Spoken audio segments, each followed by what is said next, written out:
Bem-vindos a mais um episódio do Conexão Global. Hoje eu tenho a alegria de estar recebendo o meu amigo Jean.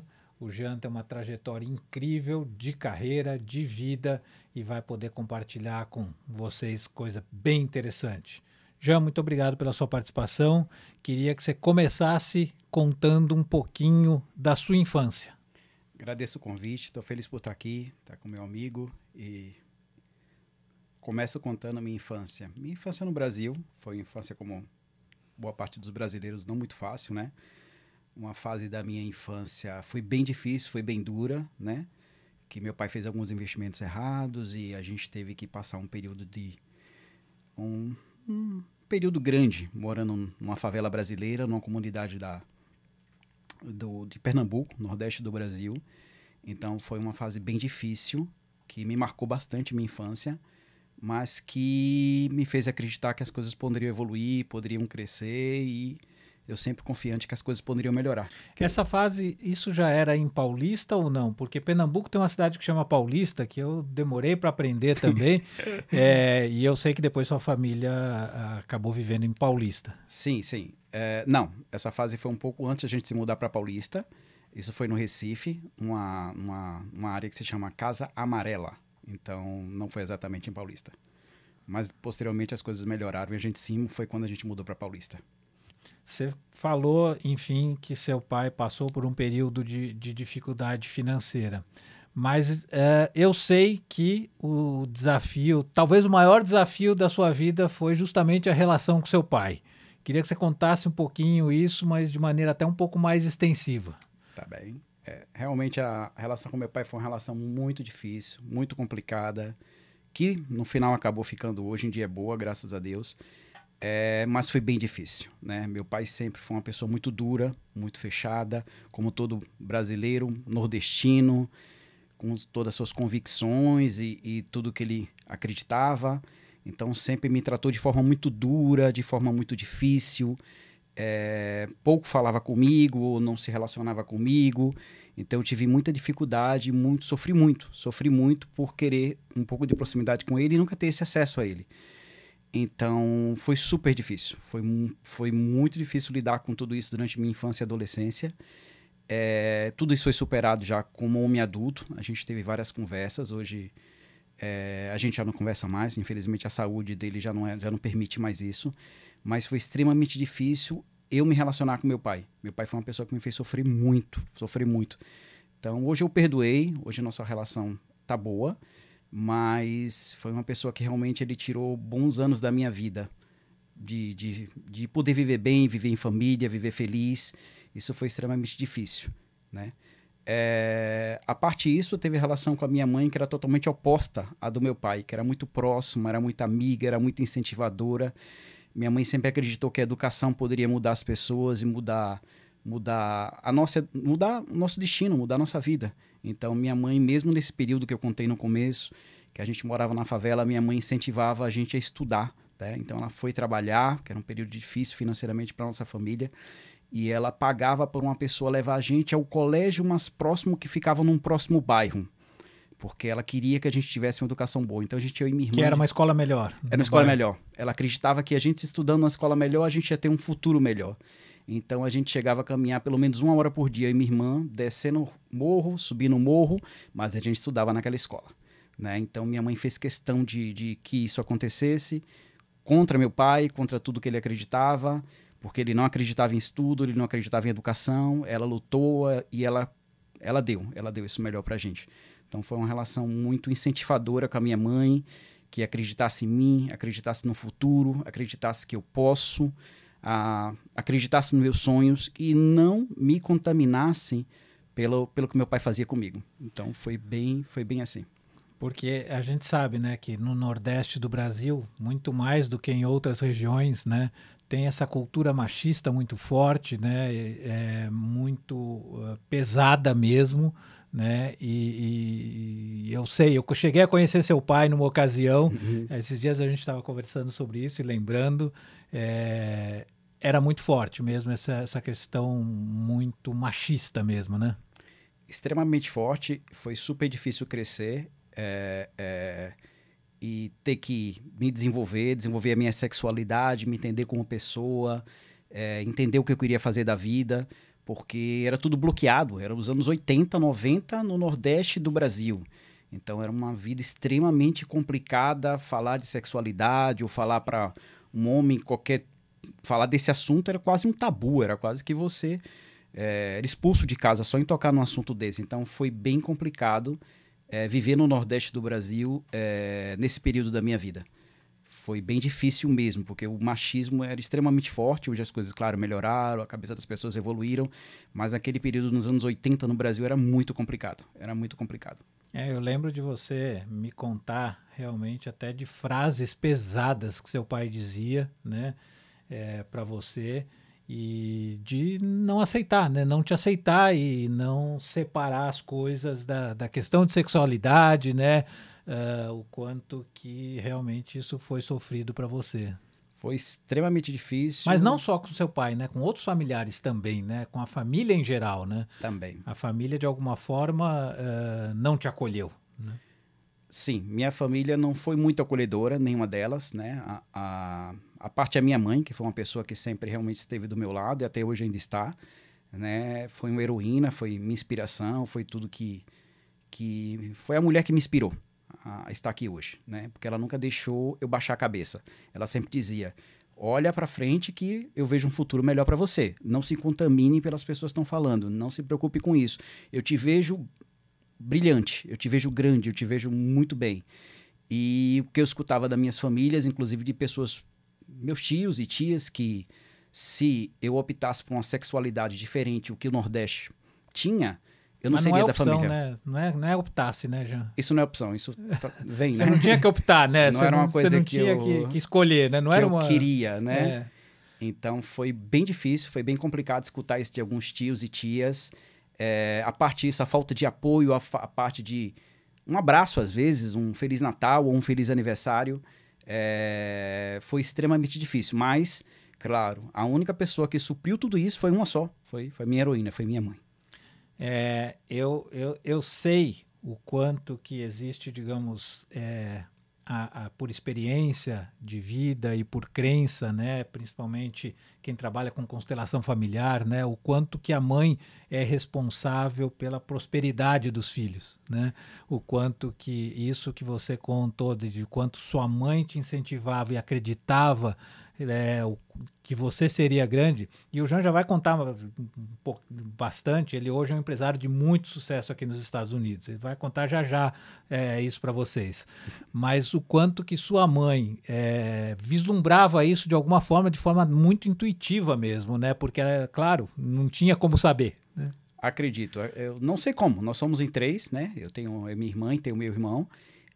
Mas eu percebia que a minha mãe ela tinha essa preocupação de sempre estar me motivando. Eu não sei se é porque ela intuitivamente tinha isso a meu favor e estava sempre me incentivando. Eu vejo você grande, eu vejo você feliz, não te preocupa, tudo vai chegar no seu tempo, as coisas vão acontecer para você. Então, toda vez que eu me sentia mal, eu escutava ela falando no meu ouvido. Eu escutava essa mulher ali, que estava ali no Nordeste, estava ali, mas estava me defendendo, estava me protegendo de todos, na verdade. Era um mundo contra mim e ela estava lá, né? Então, realmente, o papel da mãe na vida de um filho é muito importante, porque ela pode fazer grande. Fora o amor, o que ela pode fazer do incentivo, né? De fazer ele acreditar que ele pode chegar. É extremamente importante, na minha opinião. Eu queria que você contasse, Jean, quando seu pai te expulsou de casa. Tá bom.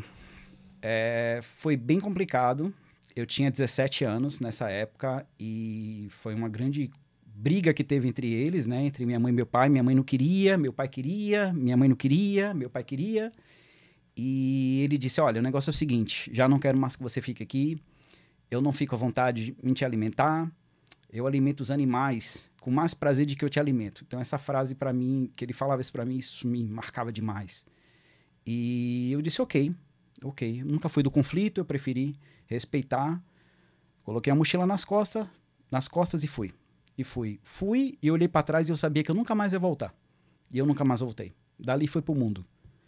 E claro, sempre com minha mãe por trás, me incentivando, me ajudando, fazendo coisas para me ajudar.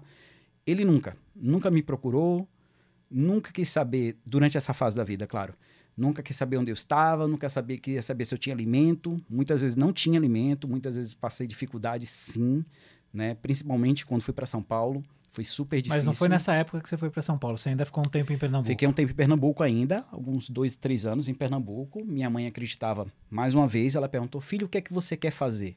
Né? E eu disse, mãe, eu quero estudar inglês. Não sei porquê, eu já queria estudar inglês naquela época, eu tinha 17 anos. E ela, ok, vai estudar. Então, ela não trabalhava, ela não tinha renda, então ela foi vender uns biscoitos, tinha uns biscoitinhos, salgadinhos que ela vendia, para me ajudar a pagar esse curso de inglês. E para me manter também, né? Enquanto eu estudava, enquanto tudo isso, eu ajudava ela nas entregas, aquela coisa. E a vida foi se desenrolando dessa maneira, né? E nesse curso de inglês, né, fiz 18 anos, tudo, eles tinham uma parceria com a hotelaria de Pernambuco, o Mar Hotel, e um dia ela foi falar com o dono do curso. Meu filho, você me disse que meu filho se destaca no inglês, que ele é um dos melhores alunos do curso. Você não pode ajudá-la a conseguir uma vaga na hotelaria? Ela foi lá falar. E o dono disse, se chama Carlos. Ele disse, sim, acho que sim. E ele sim conseguiu uma entrevista para mim, e sim eu fui aprovado. Foi meu primeiro emprego na hotelaria, foi um hotel muito conceituado no Pernambuco, chama Mar Hotel Recife. Esse hotel existe até hoje. Foi através da minha mãe que eu entrei nele, e aí foi que eu comecei a me encantar com a hotelaria. Foi quando eu comecei... Mas você teve uma experiência como comissário de bordo, uma coisa assim também, não? Exatamente nessa fase. Quando eu entrei nessa hotelaria no Mar Hotel, o Mar Hotel ele tinha muita tripulação. Recebia muita tripulação, hospedava muita tripulação de toda a parte do país, e fui fazendo amizade com essas pessoas que diziam, você tem um perfil de comissário, por que você não faz? Você gosta de viajar, você quer... Eu disse, acho que isso combina comigo. Então, conversei com a minha mãe, eu já estava trabalhando, né? Tinha meu dinheirinho, afinal, e ela disse, tudo que você quiser para realizar os seus sonhos. Então, me apoiou, então eu fui, fiz o curso como comissário de voo, passei, eu me encantei tanto por aquela coisa que eu dava aulas das matérias, né? Medicina, aeroespacial, né? Astrologia, como é? As coisas que... A medição de tempo, meteorologia em português. Meteorologia. Então, estudava muito isso e passei a dar aulas, ajudar a pessoa que não tinha tempo de estudar. Então, foi super interessante.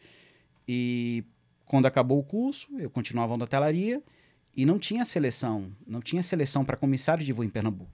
Então, eu tinha 2 opções. Ou ir para São Paulo, ou ir para o Rio de Janeiro. Então, foi aí... Foi aí que você foi para São Paulo. Foi aí que eu fui para São Paulo. Com o sonho de entrar para o mundo da aviação. Entrar para o mundo da aviação. Que acabei chegando em São Paulo. Como eu já trabalhava em hotel, e a seleção de aviação naquela época, não sei como funcionou hoje, era muito demorada. Eram várias fases, era muito complicado. Então, eu tinha que fui trabalhar na hotelaria em São Paulo, né? E comecei a desenvolver uma carreira na hotelaria de São Paulo, né? Trabalhei em alguns hotéis de pequeno porte, porque já tinha essa experiência no Recife. E, posteriormente, fui convidado a uma entrevista na Atlântica, na Choice, antiga Choice. Que era uma das principais redes hoteleiras do Brasil naquele momento. Naquele momento. Acho que era a segunda, né, maior? Acho que era a segunda maior, assim, perdendo para a Cor.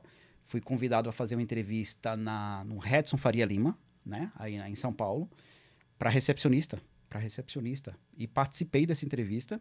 Um hotel de super prestígio, né? Um hotel super prestígio, e me saí super bem na seleção e fui contratado. E aí que veio a história de você mudar seu nome. Exatamente, né?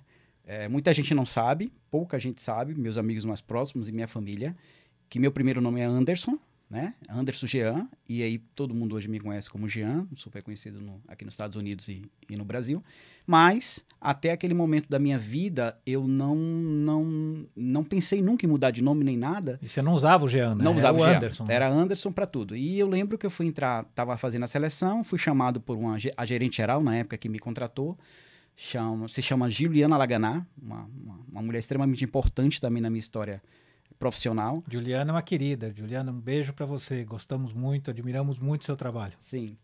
E ela disse, Anderson na época, né? Já tem um Anderson na equipe e a gente não pode colocar seu nome Anderson. Então você aceitaria ser chamado de Jean? Poxa, tava super precisando do trabalho. Tava com o aluguel atrasado. Tava sempre, sim, aceito. Pode me chamar até de José naquele momento, né? Eu aceitaria de qualquer maneira. E não sei, né? Depois que eu aceitei ser chamado de Jean, passei a ser chamado de Jean, minha carreira decolou, assim. Tudo foi muito rápido, as coisas começaram a melhorar, as coisas começaram a acontecer, e eu até hoje tenho essa impressão, que essa mudança realmente foi super positiva, né? E o papel da Juliana Laganá na minha carreira hoteleira foi extremamente importante, porque trabalhei anos com ela nesse hotel, né? Ela me colocou responsável, já tinha uma chefe, né, na época, tudo, mas ela me deixava responsável aí pelo um turno. Posteriormente, ela me indicou para uma vaga em outro hotel, né, para ser já um cargo de chefia, que as coisas foram acontecendo, que eu cheguei a gerente geral na Atlântica, né? E em menos de, pelo menos, a gente está falando aí de uns 4 anos, eu entrei como recepcionista e saí como gerente geral. Então, Carreira meteórica, que carreira realmente meteórica. não é assim fácil, não. Mas eu sei que a Gil teve um papel importante, interessante, mas eu sei que você entrega, né? E antes de falar de você enquanto profissional da hotelaria que eu conheci e conheço, eu queria só que você contasse uma história interessante que você trabalhou, não sei se diretamente, mas ou num hotel ligado ao Alberto Youssef, que ficou famoso pela Lava Jato, Operação Lava Jato, que foi lá o principal. Acho que o início da Operação Lava Jato foi na prisão dele, né? E aí depois disso cresceu toda essa operação que virou até filme depois, né? Mas queria que você contasse dessa sua experiência com o Alberto Youssef. Verdade. Alberto Youssef foi meu chefe, né? Ele era o dono do hotel, mas ele não aparecia como dono do hotel. Tinha uma parente dele que cuidava na época, mas eu era ciente disso. Tinha um telefone na minha sala que era para atender o Beto Youssef, a gente chamava ele de Beto, né? Então, graças a Deus ele nunca me incomodou, porque os resultados estava a favor do que ele queria, né? Então nunca me importunou, porque o histórico é que ele ligava diretamente para os gerentes para cobrar resultados. A mim nunca me cobrou, nunca me incomodou. Ao contrário, eu recebia de quem cuidava que ele estava satisfeito com o meu trabalho. E foi bem interessante. Comigo, sabia de tudo o que estava acontecendo, porque a mídia brasileira estava pipocando naquela época com esse assunto. Esse hotel ficava no Paraná, né, em Londrina, Paraná. Né? Então, era o hotel mais bonito da cidade, era o hotel que o canal de televisão da Globo, local lá, aparecia, o fundo era o hotel. Então, assim, era bem interessante. Então, foi muito legal. Esse trabalho nesse hotel, porque eu fui muito bem tratado por essa parente dele. Mas sim, trabalhei pro Beto Youssef. Mas você chegou a conhecer ele pessoalmente, ter Nunca. contato com ele? Não? Sempre que tinha alguma coisa marcada, ele é Londrina, porque o pessoal pensava que ele morava no Paraná, mas na verdade ele morava em São Paulo. E ele nunca tinha tempo, claro, muito ocupado, né, com todas essas coisas. Então, nunca apareceu. Pessoalmente, eu nunca tive a oportunidade de conhecê-lo. Por telefone, umas 2 vezes, falei com ele. Foi muito boas conversas, ele foi muito educado comigo, mas pessoalmente nunca o conheci. Eu queria contar pro pessoal como que a gente se conheceu. Eu, por indicação da Karen Freitas, Karen, um beijo para você, eu fui prestar, uma época, uma consultoria para um empresário que naquela ocasião tinha 2 hotéis em Parauapebas, no interior do Pará, ali próximo à Serra Pelada. E aí, logo no início do trabalho, o diagnóstico é que o hotel precisava profissionalizar a gerência. E aí eu propus isso para o meu cliente e ele aceitou. E aí nós fizemos uma seleção.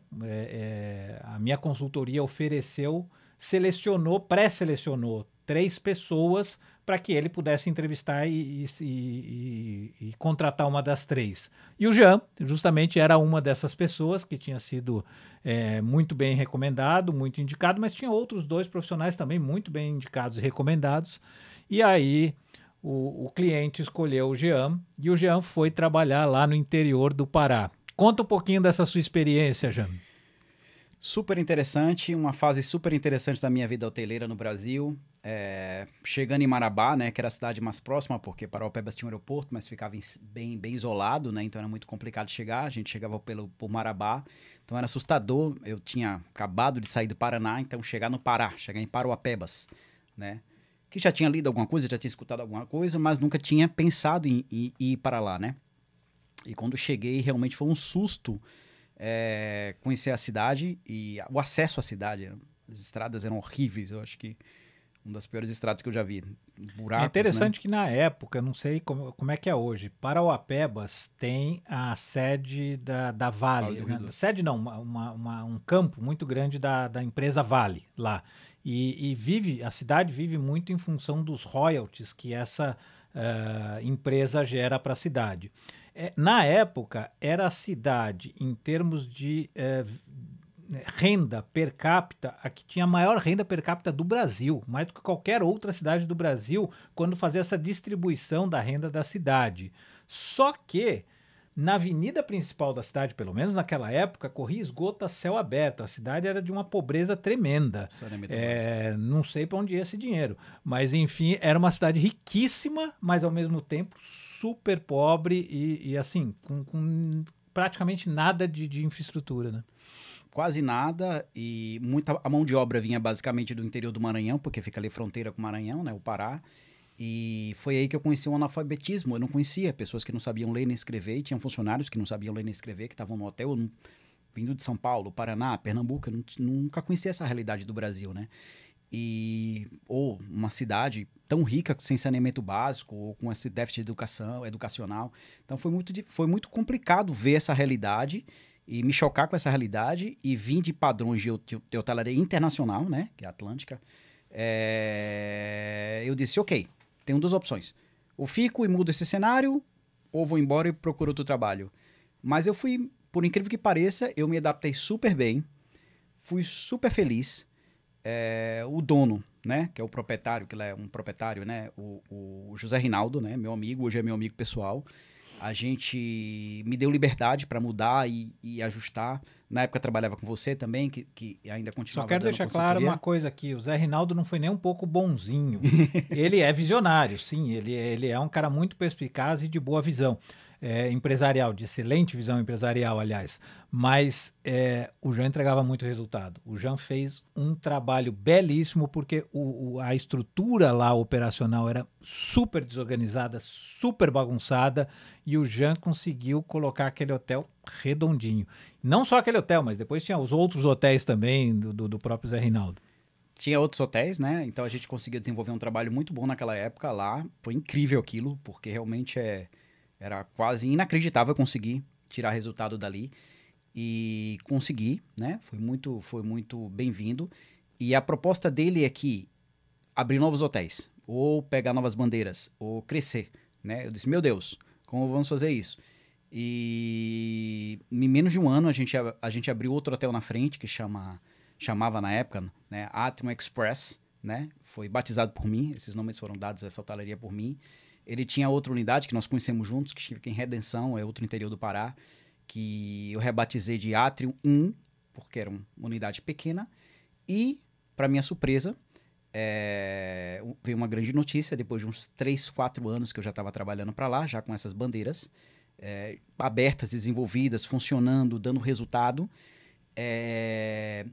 O Zé Rinaldo foi convidado a assumir uma unidade em Belém do Pará, né? Então ele me convidou na época para ir com ele para ver o edifício, para ver o prédio e foi uma das maiores experiências da minha vida. Foi na verdade, meu último trabalho na hotelaria do Brasil, né? E quando eu cheguei lá, eu lembro que o hotel pertence à Igreja Católica, né? É um prédio O prédio, histórico, né? o prédio pertence à Igreja Católica, é um prédio histórico, foi restaurado, passou 30 anos para ser restaurado. É uma coisa magnífica, né? Muito bonito, mas estava fechado. Então as portas estavam com tapume, estava tudo fechado, não tinha acesso a ninguém. Então eu lembro que o bispo Dom Alessio abriu as portas para a gente ver. E quando eu olhei aquilo, que ele tinha uma praça no meio do hotel, tinha muito mato, e ele olhou para mim e disse: "O que é que você acha?" Eu disse: "Vai ser o melhor empreendimento da Amazônia." E foi. E foi. Então eu assumi aquele empreendimento com tanto amor, desenvolvi a bandeira. Hoje ele se chama Atrium Quinta de Pedras. Um projeto super lindo. Então, assim, já tem 10 anos, tá? Estou contando a história de 10 anos atrás. Então a gente decorei, implantei, desenvolvi padrões, chamei a cidade para dentro do hotel. Para minha surpresa, né? Eu disse, poxa, quero fazer esse hotel famoso. Como eu vou trazer as pessoas para a Amazônia? Como eu vou trazer as pessoas para esse hotel? Eu disse, quem é a madrinha naquela época era a Fafá de Belém, né? Então eu consegui o contato da Fafá de Belém, marquei uma reunião com ela. Ela foi até o hotel E lá tem uma festa muito bonita naquela região do Brasil, que chama Círio de Nazaré, né? Então a Fafá de Belém queria fazer a festa do Círio de Nazaré. Eu falei, eu convido você a fazer na minha casa, eu convido você a fazer no meu hotel. E ela disse, o quê? Eu compro o hotel inteiro. Então ela comprou o hotel inteiro na época para colocar somente globais, somente pessoas que tinham. Ela estava fazendo uma novela na época, ou participando, alguma coisa assim.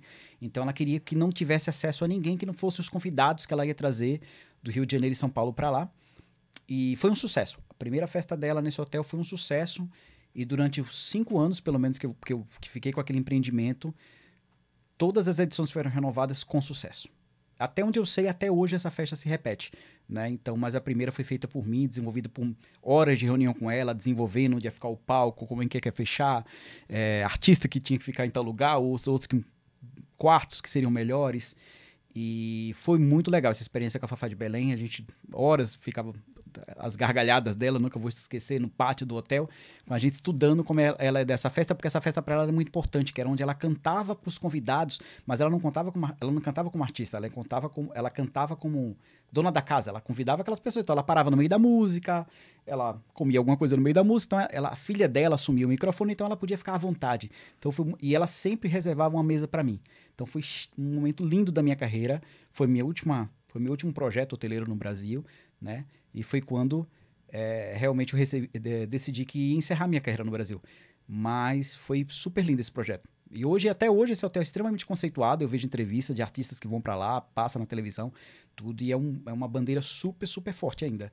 Está super forte ainda desde aquela época. Se passaram 10 anos. Vamos contar então dessa sua decisão de vir para os Estados Unidos, já.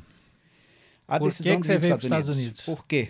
Por que ele contou tudo isso da hotelaria? Por que ele falou dessa carreira de sucesso? Por que ele veio para os Estados Unidos, né? Os Estados Unidos é um sonho antigo, né? É um sonho muito de criança. Eu sempre me identifiquei muito com o idioma e com as músicas, com a cultura. Gosto muito até hoje, mesmo hoje morando aqui, eu gosto muito de tudo daqui ainda. Então, me identificava muito com as coisas aqui. E tive um relacionamento muito duradouro, muito longo, inclusive, um relacionamento de 9 anos, né? E quando essa relação acabou, aquilo não me fez bem. Então, passei uma fase meio dark por conta desse relacionamento que terminou. E eu estava vendo um dia, tava no hotel um dia e estava vendo um vídeo de uma influencer no Brasil que estava dando uma entrevista dizendo assim que ela passou também por um processo de separação de uma relação tóxica. E ela perguntou a ela mesma, o que todos esses anos de relação eu não fiz que eu quero fazer por mim? E eu disse, poxa, vou me fazer essa mesma pergunta. E eu me fiz essa mesma pergunta, o que eu não fiz todos esses anos que eu não fiz por mim? Morar nos Estados Unidos. E ela respondeu a mesma coisa, só que ela foi para Nova York. Não lembro o nome dela, não vou citar porque realmente eu não lembro. Isso faz muitos anos atrás, né? Então, e foi quando eu tomei a decisão de vir aos Estados Unidos. Claro, tenho família aqui, né? Mas respeitei o espaço deles e eles respeitaram o meu espaço. E vim para os Estados Unidos, mas fazer o quê? Como vim? Para que ir? Porque eu tinha uma carreira no Brasil, eu tinha um cargo alto no Brasil. Até aquele momento eu estava gerenciando, cuidando da maior, né? O hotel tinha maior prestígio na Amazônia. Eu tinha o governador fazia eventos lá, o governador do Pará fazia eventos lá no hotel, né? Os artistas faziam eventos. Meu nome estava sempre sendo chamado por essas pessoas. Mas eu decidi, não, chegou a hora, eu alcancei tudo que eu queria na hotelaria brasileira, fiz tudo que eu queria. Esse projeto é um projeto lindo, mas está na hora de eu partir. Então foi quando eu decidi vir para os Estados Unidos. Por causa disso, por causa dessa pergunta que eu me fiz. E por que Miami? Por que Miami? Miami, eu já tinha vindo a Miami algumas vezes de férias, né, para casa da minha família. Tenho família que mora próximo a Miami, né, 2 horas em Miami, e já conhecia Miami e vi que Miami tinha tinha como uma carência, né, de negócio, de algumas coisas que eu conhecia, ou que eu atuava, ou que eu tinha um certo conhecimento. Miami não tinha.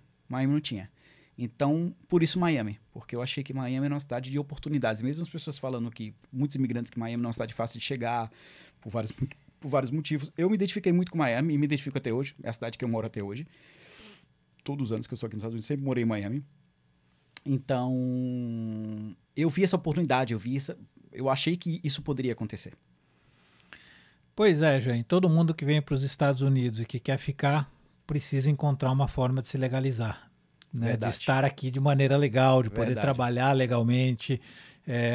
Como é que foi esse seu processo? Verdade. Esse processo foi super interessante porque eu já tinha visto o negócio, as coisas estavam dando certo, os investimentos estavam acontecendo, mas todo mundo sabe que precisa se legalizar, né? E estava nessa fase, como é que eu faço, o que que eu faço, e recebi uma ligação sua, né? Eu lembro que eu morava em Brickell Key, e você me ligou, né? E disse a mim, Jean, eu preciso te apresentar uma pessoa. Eu disse, ok, mas você não falou quem era. Você falou, quero te apresentar uma pessoa. Passo na tua casa em tanto tempo. Tá bom, tá bom. Então me vesti, né, pela nossa relação. Se você me chamasse, eu ia. E desci, e a gente foi num restaurante ali em Brickell, no Miami City Center, ali em Brickell, né, centro de Brickell. E passamos uma tarde super agradável. Foi quando você me apresentou Anita Mione, né, advogada de imigração, super conceituada aqui nos Estados Unidos. Né, até então eu não sabia que ela era advogada de imigração. E a gente começou a conversar na mesa, e conversa vai, conversa vem, eu dizendo a ela que estava com alguns investimentos aqui, mas precisava me legalizar e fazer isso de forma legal. E foi quando ela disse, ok, por que você não faz comigo? Eu disse, mas por que eu faria com você? Porque eu sou advogada de imigração. Eu disse, o Ariel não me falou que você era advogada de imigração até o presente momento, né? Então rolou uma química de amigos ali naquele momento, e ela sim assumiu o meu caso, né? Lidou com o meu caso todo esse tempo, todos esses anos. Me legalizou através de, né, um visto de investimentos. Foi super interessante. O escritório dela não fica em Miami, fica em New Jersey, né? Eu tive a oportunidade de conhecê-la, ela me convidou a conhecer o escritório dela lá em New Jersey. Você também me convidou algumas vezes para ir lá. Uma equipe super competente, o pessoal super atencioso. Super recomendo. Está aqui nos Estados Unidos, quer se legalizar, Mione Law. História de sucesso. Aí. Jean, e voltando àquela sua visão empresarial, como que você enxergou essa oportunidade que é o setor que você atua hoje aqui nos Estados Unidos com muito sucesso? Conta um pouquinho como é que você chegou a perceber essa oportunidade. Vamos lá. Me hospedando aqui em Miami algumas vezes, eu vi que tinha realmente uma deficiência de hostel. Tinha hotel para a classe A e para a classe B, mas as classes para baixo não tinham de ficar hospedados. Todo mundo quer conhecer Miami. Quem não quer conhecer as praias de Miami? Para quem não conhece, o que é um hostel? Hostel é onde você compartilha camas. É um quarto que pode ficar de 2 a 4 pessoas até 6, compartilhando com outras pessoas. É um conceito que é muito mais utilizado na Europa do que aqui nas Muitíssimo. Américas, né? Mas tem mudado isso, tem crescido. E aí você enxergou essa oportunidade de empreender no setor de hostel aqui em Miami? Há 7 ou 8 anos atrás, basicamente não existia isso aqui. Então eu vi essa oportunidade e lancei a ideia, e eu vi que foi um sucesso. E assim, eu não tinha vagas, e o pessoal me procurando, eu não tinha vagas. Eu disse, opa, isso pode crescer mais, né? E cada vez mais aumentava a quantidade de pessoas e eu praticamente passava todos os dias da semana lotado. Então eu disse, opa, eu preciso crescer mais, eu preciso fazer mais. Tem a oportunidade, a coisa pode acontecer. E muita gente me procurando como fazer e o que fazer, porque até então o conceito era muito, para os americanos não era conhecido, para os brasileiros pouco, mas o europeu aceitava muito bem. Então todo europeu que vinha para cá queria ficar, porque as pessoas querem conhecer outras pessoas, o mundo está mudando, as pessoas viajam sozinhas. Então esse público que viaja sozinho é muito grande. E quer interagir, quer conhecer outras pessoas, no hostel é uma oportunidade disso acontecer, né? É essa a ideia, né? E naquele período, eu realmente estava fazendo muito sucesso, mas disse, não, mas espera, tá tudo muito bem, obrigado, mas eu quero mais. E foi quando eu convidei um primo, né? Um primo meu que tem aqui, que chama Luciano. Então, lancei a ideia para ele e para a esposa na época, né? Que eu queria fazer mais, eu queria fazer grande. A esposa dele, Camila, que super me incentivou a gente a fazer juntos. Então, foi aí que eu criei a segunda empresa, né? Que eu tenho até hoje. Essa empresa é uma empresa... Hoje é considerada a maior... E foi aí que você criou a marca, a bandeira que você tem ou não? Foi aí, já tinha uma bandeira anterior, que até hoje eu ainda tenho, e aí criei uma maior, né? Que foi criada junto com meu primo, que chama Art Hostel, né? E a gente criou, hoje a gente é líder no número de camas na cidade de Miami. Então a gente hoje lidera o mercado. Mas não só em número de camas, em termos de avaliação também dos mecanismos aí de busca e mecanismo de reserva, né? É verdade, é uma coisa que a gente preza muito na empresa, o cliente sair satisfeito. sair satisfeito, gostar. Independente do conceito, ele gostar, ele comprou aquele conceito e que ele gosta daquele conceito. Então, assim, e a gente tem hoje as maiores notas da cidade. Então, as notas, e realmente essa empresa é muito bem conceituada, né? A gente é muito procurado por investidores de outros países, de outros lugares, querendo dar andamento, mas a gente tá bem. Então, assim, hoje eu tenho assim, uma das empresas que eu tenho, né, que é líder do mercado, é essa empresa. Que legal, parabéns. Obrigado. E esse negócio foi tão bem, tem dado tão certo que você virou investidor imobiliário, né? Hoje você é investidor de real estate. E não só aqui nos Estados Unidos, no Brasil também. Verdade. Conte um pouquinho aí dessas suas aventuras aí pelos investimentos imobiliários. Investimento imobiliário, acho que todo mundo não, muita gente sabe que investimento imobiliário nos Estados Unidos é extremamente importante, é extremamente rentável, né? Você mexe um pouquinho com isso, sabe disso. Então, é muito interessante essa área aqui, porque aqui realmente as coisas se vendem rápido, se capitaliza rápido, então tem todo um mercado que está girando, né? Então... É todo um mecanismo jurídico e financeiro muito interessante, né? A gente, além dessa empresa, essa empresa que eu tenho, além desse investimento em hospitalidade, a gente também investe em real estate. Então, a gente tem também tem um investimento muito alto aqui na área de compra de empreendimentos e propriedades, que é muito interessante, porque está se movendo muito o mercado, continua até hoje, né? E foi de muito sucesso também essa segunda fase. Também no Brasil, você perguntou, né? Também tem alguns investimentos imobiliários também.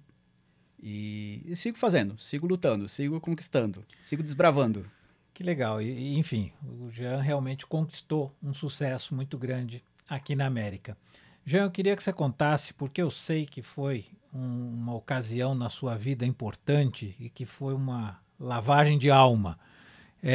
Que depois de um bom tempo sem ir ao Brasil, você voltou ao Brasil e aí você fez uma festa e convidou um monte de gente, inclusive muitas daquelas pessoas que lá no comecinho não te acolheram, não te apoiaram, e aí você conta um pouquinho dessa história. Vamos lá, verdade. Eu tinha esquecido dessa festa, né? Passei alguns anos sem ir ao Brasil por conta do trabalho mesmo e correndo aqui. E minha mãe teve a oportunidade de vir me visitar aqui, então eu priorizei muito minha vida aqui nos Estados Unidos. Mas chegou uma hora que, né, a saúde do meu pai estava muito debilitada e nossa relação no passado foi horrível, para ser mais exato. E hoje é normal, porque meu pai é muito doente hoje. Então ele tem uma situação de saúde muito, muito crítica. Então, a gente não sabe quanto tempo ele fica conosco. Então, eu decidi ir ao Brasil. Mas eu queria que eu voltasse ao Brasil e fosse uma grande coisa. Que todo mundo... Que eu reunisse a maior quantidade de pessoas da minha família possível no mesmo lugar e que eu visse todo mundo e que todo mundo me visse, fosse muito legal. Então, para ser exato, foram quase 6 anos sem ir ao Brasil que eu passei, né? E voltei lá, né? Quando eu voltei, eu liguei para minha irmã, que alguém tinha que saber, alguém tinha que organizar. Eu disse para minha irmã, e era aniversário do meu pai, ela já tinha marcado a festa do meu pai, e eu disse a ela, e se eu chegasse nessa festa? E ela disse, mas está marcada a festa, se a gente remarcasse numa data que eu possa estar aí? Ela falou, eu concordo, mas eu quero um evento grandioso, eu quero que você contrate pista de dança, DJ, buffets, eu quero grande, ela falou, tá bom, eu topo. Então, eu e minha irmã, a gente criou um pacto de silêncio, que eu sabia tudo o que acontecia, e ela encarou a família para desmarcar o evento, para remarcar, e escutar críticas de algumas pessoas que não queriam que fosse desmarcado, ou que não acontecesse, porque isso, porque aquilo, e eu disse, não se incomode com o que vão falar, vamos fazer. Então, ela fez todo aquele evento, que conseguiu colocar mais de 100 pessoas no mesmo salão. E todas essas pessoas faziam parte da minha família e amigos, né? Então, eu fiz questão que todos estivessem lá. Todos. E ninguém sabia que eu ia chegar, tirando ela, né? Então, eu fui ao Brasil, cheguei ao Brasil, foi muito louco, porque eu cheguei ao Brasil e quase que eu desci em Fortaleza a princípio e nem deu tempo de eu ver o Brasil, porque eu quase perdi o próximo avião, que é para o Recife, então foi aquela correria. Consegui chegar, né? A festa era à noite, eu cheguei à tarde no Recife. E minha irmã manteve, ela começou a passar uns vídeos, porque todo mundo queria que eu fosse, eu disse que não ia poder ir, pá. Mas eu gravei um vídeo em Miami dizendo que eu não ia poder estar lá, que infelizmente não foi dessa vez, tá? E no meio desse vídeo eu entrei na festa, e pá, né? E todo mundo minhas tias se emocionaram, minha mãe se emocionou, foi muito emocionante, né? Então eu cumprimentei todas mais de 100 pessoas que estavam naquele salão e quis brindar todos esse sucesso. Foi realmente uma coisa que eu nunca mais vou esquecer. E até hoje minhas tias me ligam do Brasil dizendo, ai, aquela festa, meu filho, como foi maravilhoso. Então até hoje é muito comentada essa festa, né? Porque foi realmente um evento que toda a família pôde me ver depois de tanto tempo sem ir ao Brasil. Foi super Retorno interessante. triunfal, né? Retorno triunfal, exatamente essa palavra. E falando nisso, você continua aí com novidades, né? Conte aí o que vem por aí. Eu sei que você acabou de abrir um empreendimento novo em Recife e tá para inaugurar mais um empreendimento aqui em Miami. Conta essas novidades aí para a gente encerrar.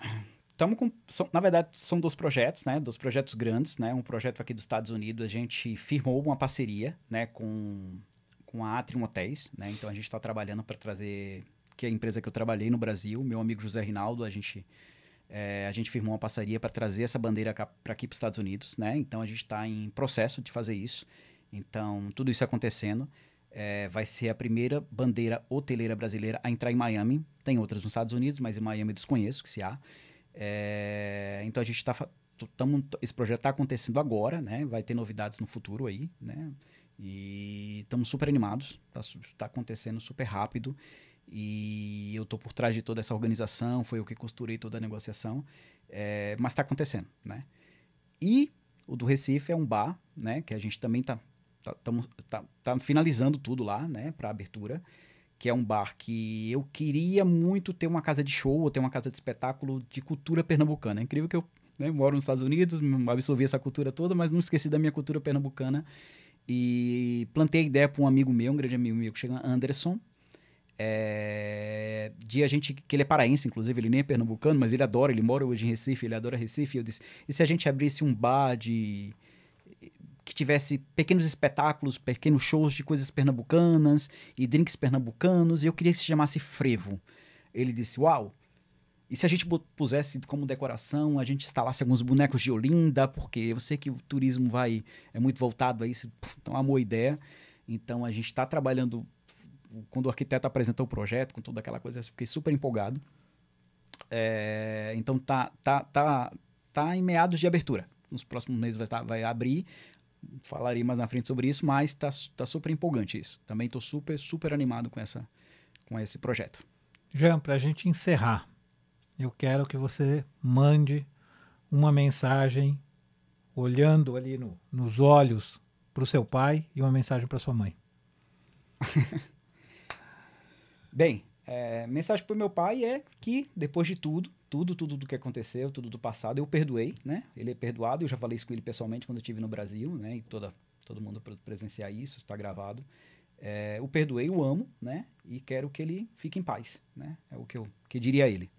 E para minha mãe, obrigado por ter acreditado, por ter me incentivado, por ter me desenvolvido, por me fazer acreditar que eu seria a ser esse homem que eu sou hoje. Então, se ela não tivesse realmente me incentivado, estado por trás de mim, me falando, me incentivando, eu não teria essa base. Então, eu diria obrigado, né? E diria mais, Ariel. Digo mais também que super importante a todos. Nunca deixem de acreditar nos seus sonhos. Tudo isso que eu vivo hoje foi um sonho. É um sonho de infância, um sonho do passado. Tinha um sonho de viver nos Estados Unidos. É possível, gente. É possível com educação, né, com disciplina, com trabalho. Tudo isso é possível. Então, nunca deixe de acreditar nos seus sonhos. Os sonhos são super importantes na vida da gente. Eu fui um sonhador, continuo sendo um sonhador, mas digamos que eu já realizei aí 99% dos sonhos que eu tive na infância. Sou muito feliz por isso. Jean, muito obrigado. Encerramos mais esse episódio do Conexão Global. Se você gostou, compartilhe, encaminha para quem possa se interessar e espero te ver muito em breve no próximo episódio.